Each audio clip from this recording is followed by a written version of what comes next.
May 7th, 1942. The Battle of Coral Sea is underway.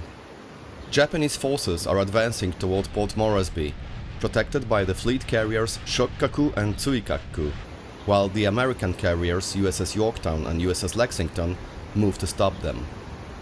Throughout the day, both sides search across hundreds of miles of open ocean, but neither succeeds in locating the other's main carrier force. Late that afternoon, the Japanese receive what appears to be a sighting report of the American carriers.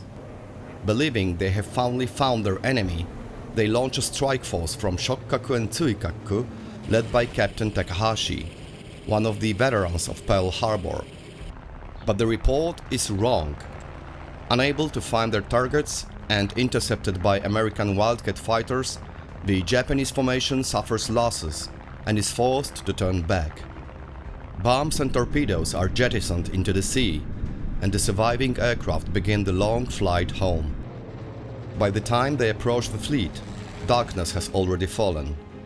Then, ahead of them, several pilots spotted what appeared to be aircraft carriers.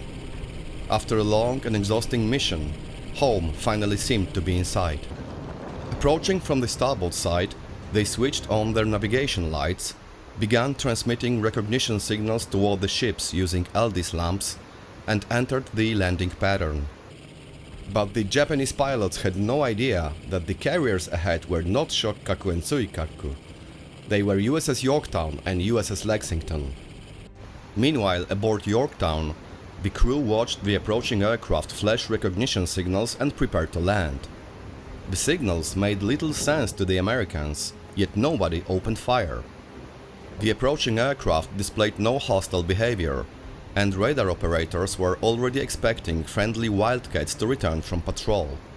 The unidentified contacts were therefore assumed to be American aircraft preparing to land. The Japanese planes crossed ahead of the formation and continued around Yorktown port side. Then someone noticed a problem. The approaching aircraft did not look like F-4F Wildcats. Unlike the Wildcat, they had fixed landing gear. These were not American fighters. These were Aichi dive bombers. Anti-aircraft crews opened fire, and tracer rounds soon filled the night sky. The Japanese pilots finally understood that these were not their carriers. The confusion became even worse, because several American Wildcats were also attempting to land at the same time. In the chaos, some of them flew through friendly anti-aircraft fire intended for the Japanese aircraft. The radio frequency quickly filled with language that was colorful even by Navy standards. Having already jettisoned their bombs to save fuel, the Japanese crews were in no position to fight. They turned away and resumed their search for their own carriers in the darkness. At around 8 p.m., the Japanese and American carrier forces were still separated by nearly 100 miles. To guide their aircraft home, the Japanese carrier switched on powerful searchlights. The effort proved successful, and by 10 p.m., all 18 surviving aircraft had returned safely aboard their carriers. This is the only documented case of enemy aircraft attempting to land aboard an opposing aircraft carrier. One eyewitness even claimed the aircraft had already lined up for final approach before being waved off by the landing signal officer.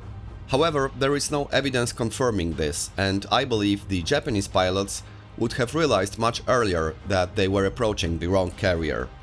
Most likely, it's just a classic sea story. Let me know what you think in the comments. That's it for today. If you like this type of presentation and would like to see more, please leave a like or comment and don't forget to subscribe. Thanks for watching and see you next time.